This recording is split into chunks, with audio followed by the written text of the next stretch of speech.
Une victoire fracassante du Parti québécois dans Chicoutimi. La nouvelle députée Marie-Caroline Laflamme a récolté un peu plus de 45 des votes.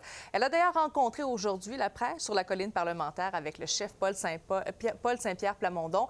Jean-François, Paul Saint-Pierre Plamondon en a profité pour réaffirmer son engagement de tenir un référendum dans un premier mandat. Oui, hier soir, après la victoire de sa candidate, il avait mentionné qu'il avait, écouté les gens du côté de Chicoutimi qui lui avaient parlé d'inquiétude par rapport au référendum et surtout à la situation avec Donald Trump. Il avait dit donc en mêlée de presse également qu'il attendrait peut-être que Donald Trump ne soit plus à la Maison-Blanche avant d'y aller avec un référendum. On sait qu'il avait promis dans un premier mandat un référendum. Donald Trump s'en va en 2028. Donc, en principe, si on est élu du côté du Parti québécois en octobre prochain, c'est jusqu'en 2030. Donc, ce serait probablement à la fin d'un mandat. Il a réitéré aujourd'hui qu'il allait le faire, mais qu'il n'allait pas faire ça n'importe comment non plus. Bien sûr, il a à cœur la sécurité des Québécois. On peut l'écouter. On a une fenêtre de 4 ans. C'est long, 4 ans. C'est un vrai espace. Et des gens intelligents et responsables qui génèrent de l'adhésion vont agir en personnes intelligentes et responsables avec ces questions-là. Jamais le Parti québécois va mettre en péril la sécurité économique ou la sécurité tout court des Québécois. Puis en même temps, il y a une instrumentalisation ici de la peur qu'on a vue en 1980, en 95, où est-ce qu'on essaie de nous faire croire que d'aller aux urnes, ce serait un péril de sécurité. C'est non seulement pas vrai sur le timing, mais c'est pas vrai sur la nature de l'exercice. Bon, et du côté du Parti conservateur, on se réjouit quand même d'avoir obtenu plus du quart quand même des votes, là. Oui, et on se souvient, là, c'est un deuxième bon résultat quand même de suite pour Éric Duhem et le Parti conservateur. Ça avait été le cas également dans Arthabasca au cours de l'été. Évidemment, il n'a toujours pas de siège à l'Assemblée nationale. Donc, évidemment, c'est le but pour lui lors de l'élection et il espère avoir plusieurs députés, même être un statut officiel. On a une obligation de faire entrer un fort contingent de députés conservateurs à l'Assemblée nationale le 5 octobre prochain.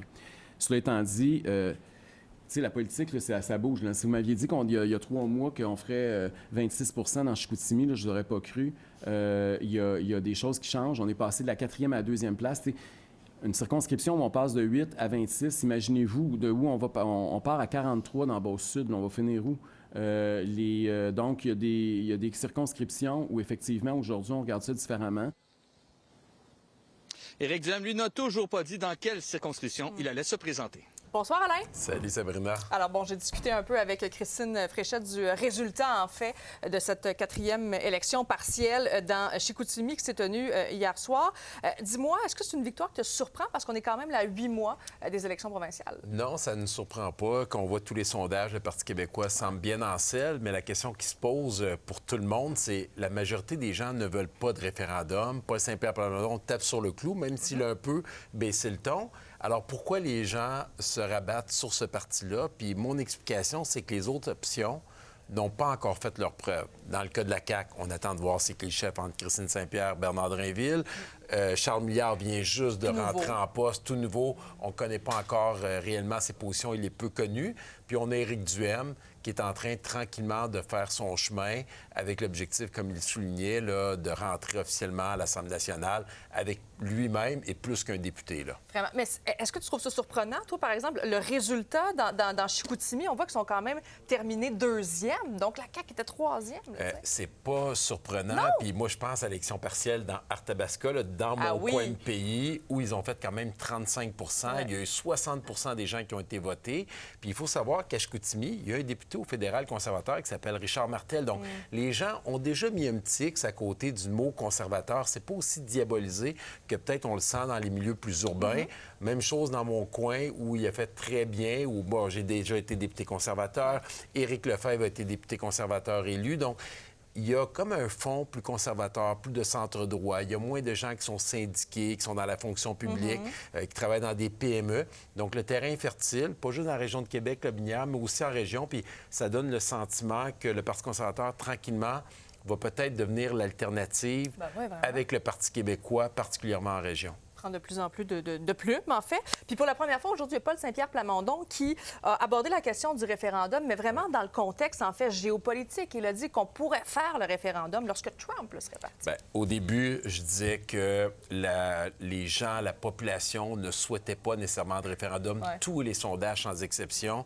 Paul Saint-Pierre Plamondon n'est pas fou. Il a ces données-là. Au début, il voulait mobiliser ses troupes. Il a besoin de ses bénévoles. Il a besoin que les gens soient en arrêt de lui. Là, aujourd'hui, il est obligé de temporiser son discours parce qu'il ne veut pas rentrer en campagne électorale avec cet élément-là. Puis Dieu sait, je te le confirme, Éric Duhaime, Charles Milliard et Christine Fréchette, Ils vont tous Morel, taper là-dessus. ils vont taper là-dessus. Ils vont ramener ça dans le discours parce que ce n'est pas populaire. Ça peut créer un doute dans l'esprit des gens. Quand ils seront tous en selle, qu'on parlera de ça à tous les jours, dans tous les bulletins, ça risque de lui faire mal s'il n'adoucit pas un peu sa position. Ouais, bon, reste à savoir si ça va changer avec l'élection d'un nouveau chef du côté de la CAQ et avec l'arrivée de Charles Milliard. Donc, merci beaucoup, Alain, d'avoir été avec nous aujourd'hui. Plaisir, bonne fin de journée.